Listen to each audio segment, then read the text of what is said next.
Hey people, it's Naya Stokie. Now, part of what inspired this was one of my subscribers contacted me and he was like, "Oh, I love your Black Traitors videos. When are you gonna make some more?"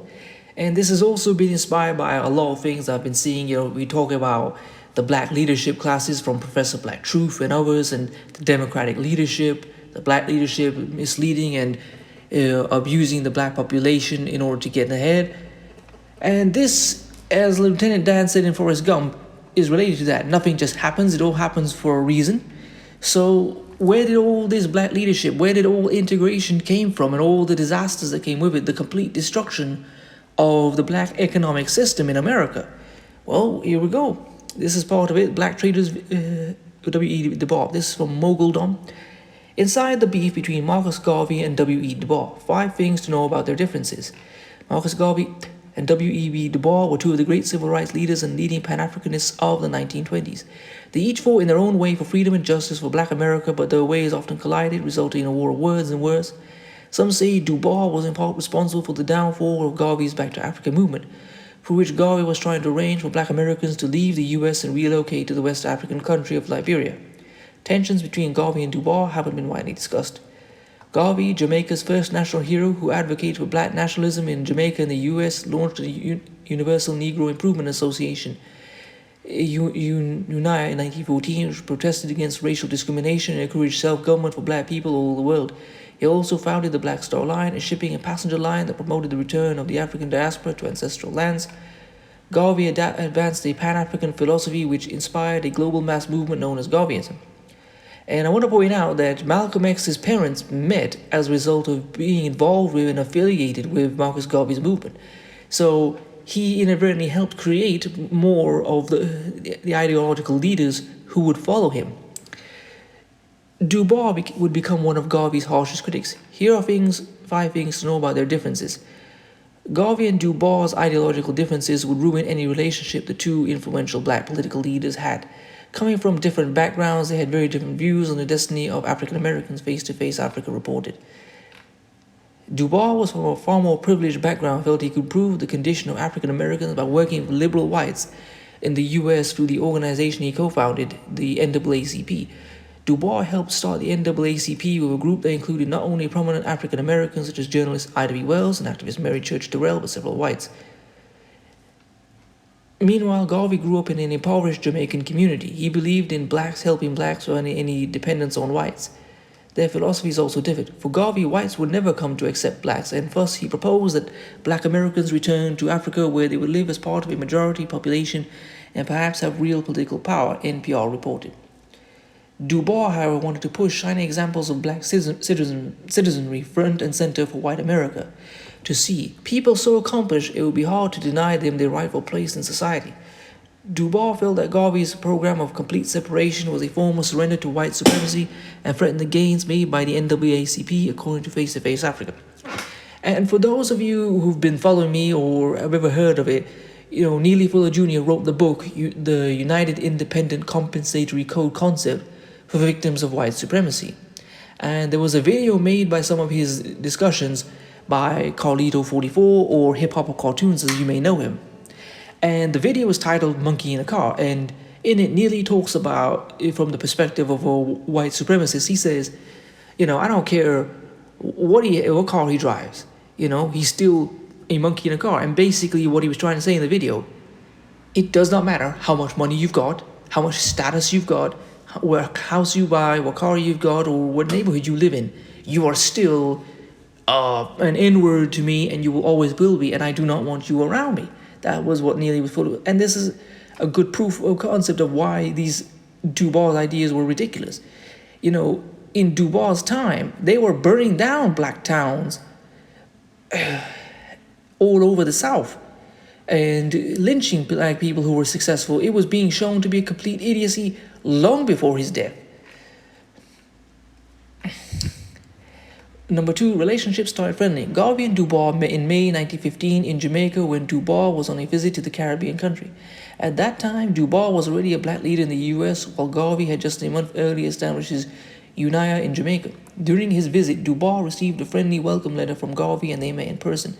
During their meeting, Garvey told Dubois about his Back to Africa movement and his hope to get his support. A year later, Garvey came to the US for a speaking tour and invited Dubois to his first lecture. Dubois declined the invitation, wrote Eva Kiss in the 2001 seminal paper, The Conflict Between Marcus Garvey and W.E.B. Dubois. Liberia was an important focal point for both Dubois and Garvey, with the competing views of how the West African country would play in the push for black American equality. Dubois viewed Liberia as evidence of the ability of blacks to govern themselves without whites. Garvey viewed Liberia as the ideal place to start the return to Africa, and Liberia as the center of the African diaspora. Dubois visioned Africa being ruled by Africans and no one else. Garvey wanted to establish the United States of Africa with himself as president. This was the fundamental basis of Garveyism, racial liberation, empowerment, and a black homeland in Africa, according to the slave rebellion.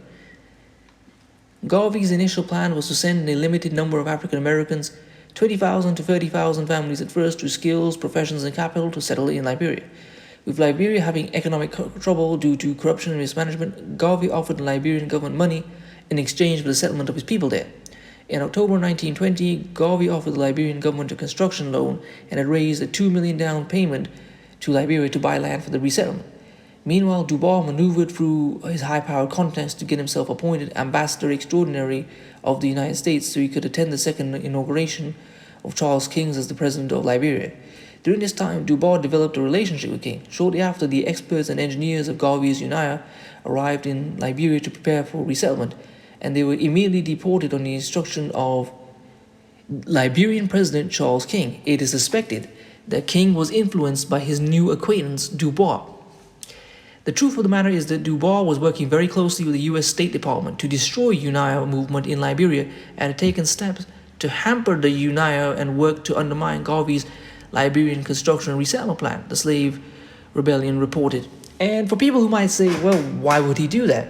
Well, there's an obvious reason. Just as whites destroyed black towns in America because they were proof that blacks were not inferior and could do everything they did and be better because they did not have the support of the white institutions, they simply had to do it by themselves.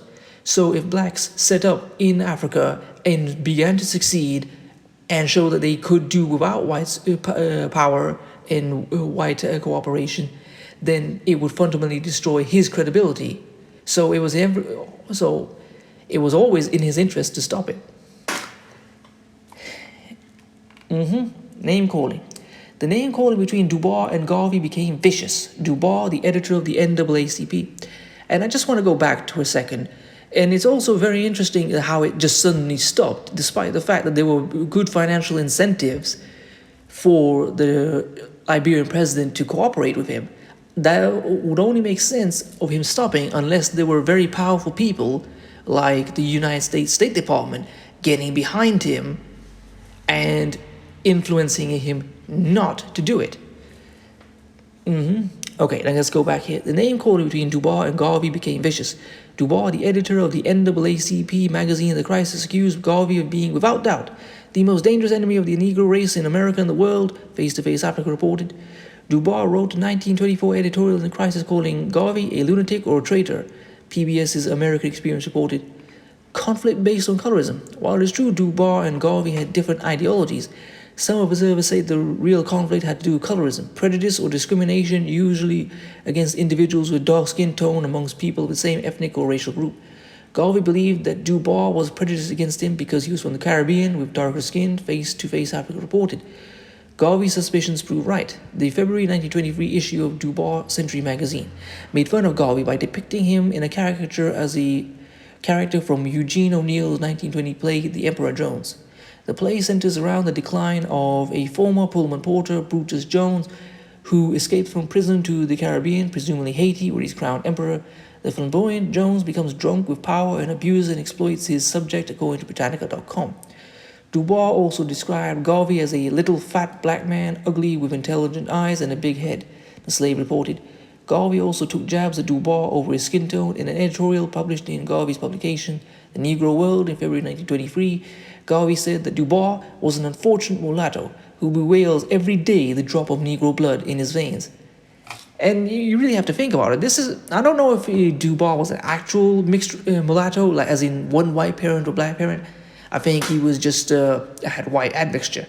But his position often reflects the positions of mixed people I've met and makes people, many of you have met, who often talk about we need white people to help black people, and if you separate yourselves from them, it is the position of a fundamentally, mentally compromised person who believes that without white people, they are nothing, and who obviously hates the black half. Because I've often noticed, you see some some mixed race people, they'll say, I'm half white. And when you think about the term glass half full or glass half empty, it really makes you think, what is the part of them that really is valued? Garvey added Dubois was a self-hating Negro who preferred the company of white people. Garvey characterized Dubois as a light-skinned mulatto who hates black people, and he likes to dance with white people, dine with them, and sometimes sleep with them, the slave reported. Garvey blamed his failed Back to Africa plan on a plot against him by lighter-skinned black people, including whites.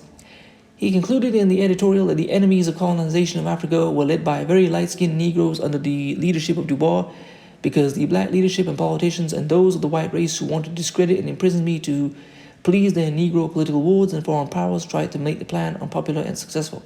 Now, in all fairness, I would like to point this out. There were failings on his part, his unfortunate mismanagement of some of his business and mistakes that he made.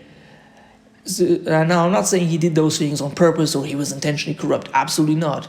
But Marcus Garvey's own mistakes and failures didn't help his situation. Just to be fair, but the main point of this video is to speak on the fact of what W.E. Dubois had done to sabotage Marcus Garvey, the Back to Africa movement, and the whole do-for-self movement that was characterized by people like Booker T. Washington, who believed in blacks doing for self and separating from whites.